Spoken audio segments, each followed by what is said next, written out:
Selamat pagi pemirsa, jumpa kembali bersama saya Syifa Aulia dalam Berita Kaltim hari ini. Sejumlah berita penting telah kami siapkan untuk Anda dan berikut diantaranya. Diduga mencabuli 7 santrinya, seorang ustadz di Tenggarong Seberang, Kutai Kartanegara ditetapkan menjadi tersangka.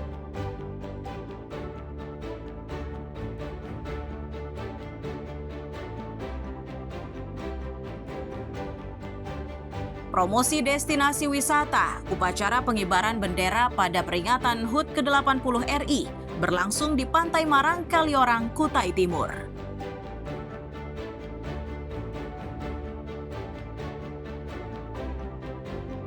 Sebuah perusahaan tambang batubara di Kampung Harapan Jaya, Kecamatan Segah, Kabupaten Berau, dituding ubah aliran sungai sehingga meresahkan warga.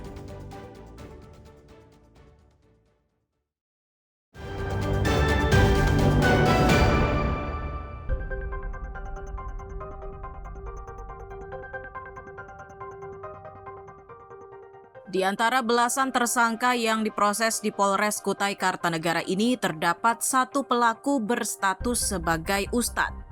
Ia merupakan tenaga pengajar di sebuah pondok pesantren di kawasan Tenggarong Seberang.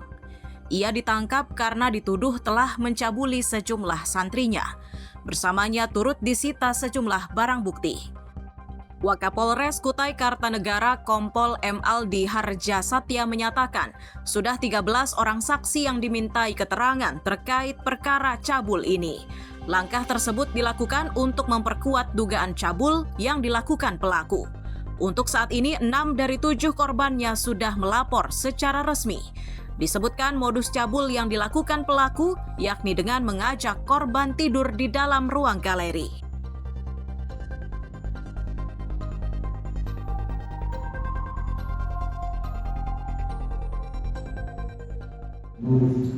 Tersangka kita tetapkan satu orang dengan inisial MA.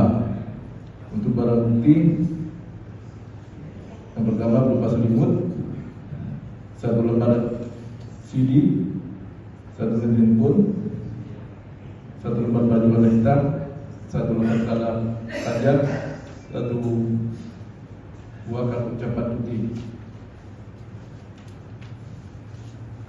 Untuk modus tersangka yang dilakukan, tersangka menyuruh asistennya untuk menjemput korban pada waktu istirahat santri atau sudah tidak ada lagi kegiatan di pondok sekitar pukul 11 malam.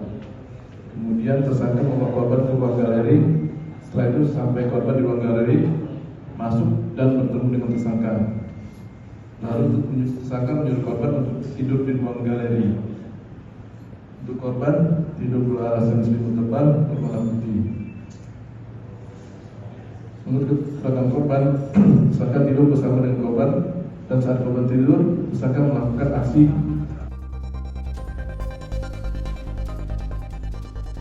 Untuk mempertanggungjawabkan perbuatannya, Ustadz cabul yang sudah ditetapkan menjadi tersangka dan terancam hukuman 15 tahun penjara. Amir Hamzah dan tim liputan melaporkan dari Kutai Kartanegara.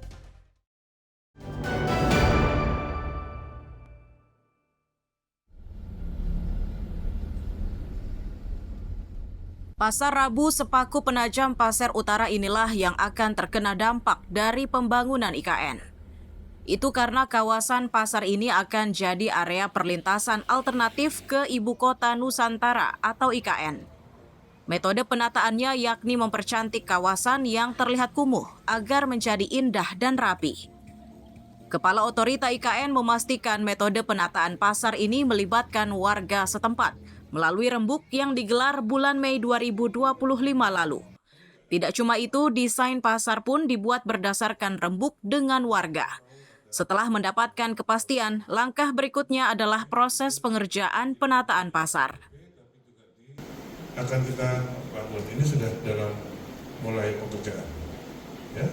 Dibayangkan ini dari saat ini menjadi seperti ini, semula menjadi seperti ini. Ini kita lakukan setelah rembuk warga, bukan desainnya dari IKN, dari otorita, tapi kami rembuk. Pertama pasti mereka menolak karena mungkin belum percaya. ada podcast dari ya. Nanti benar bisa ditanya benar nggak ini? Ya kan, jadi ini sudah kita terbuk desa terus ada 4 atau 6 kali akhirnya dapatkan desain. Bikin trotoarnya nggak gampang untuk mengurus masyarakat dan juga kami selalu. Selama proses pembongkaran dan pengerjaan, para pedagang dari Pasar Rabu ini akan disiapkan lapak sementara yang lokasinya cukup strategis. Amir Hamzah dan Riani Mantini melaporkan dari Penajam Pasir Utara.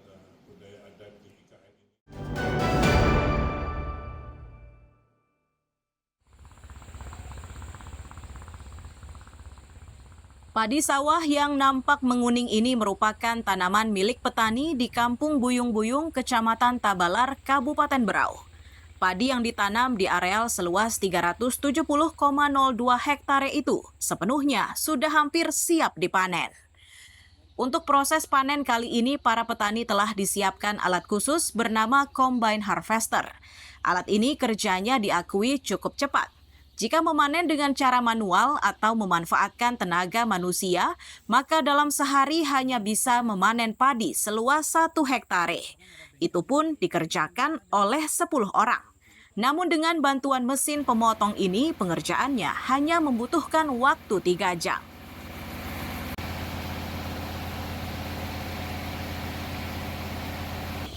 Kalau dulu pakai tenaga manual itu 1 hektarnya itu kalau kita pakai tenaga manual itu 5-10 orang itu ya taruhlah paling cepat sudah 1 hari Pak. Tapi kalau kita dengan adanya bantuan-bantuan pemerintah ini seperti harvest combine ini paling sejam 2 jam selesai 1 hektar Pak. Iya. Terus maksimal lah pemanenannya Pak. Selain mesin pemotong, petani juga disediakan mesin pengering dan penggiling. Bantuan ini diberikan untuk mengubah cara kerja petani dari yang manual menjadi semakin modern. Setelahnya, hasil panennya dijual ke perusahaan umum Badan Urusan Logistik atau Bulog dengan harga Rp6.500 per kilogram. Jadi hasil panen langsung dibeli oleh Bulog, harga yang sudah ditetapkan pemerintah itu kan Rp6.500. Nah, setelah dari panen ini sudah mendekati mekanisasi lah, modernisasi pertanian dengan combine panennya 1 hektar itu 4 sampai 1 jam lah, 45 menit.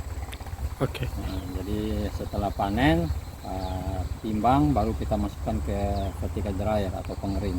Oke, berarti padi yang di sini ini sudah siap panen semua, Pak? Ya, siap panen. Ada beberapa juga yang kita bertahap karena ada juga yang masih belum masanya untuk panen, tapi sudah secara beruntun ini langsung dilakukan pemanenan oleh kelompok tani. Sejauh ini beras yang dihasilkan oleh petani Buyung-Buyung berkualitas baik dan banyak dimanfaatkan masyarakat. Pemerintah kabupaten menargetkan kampung ini akan dijadikan sebagai lumbung padi terbesar dengan sawah yang akan digarap hingga 1.000 hektare. Amir Hamzah dan Miko Gusti melaporkan dari Kabupaten Berau.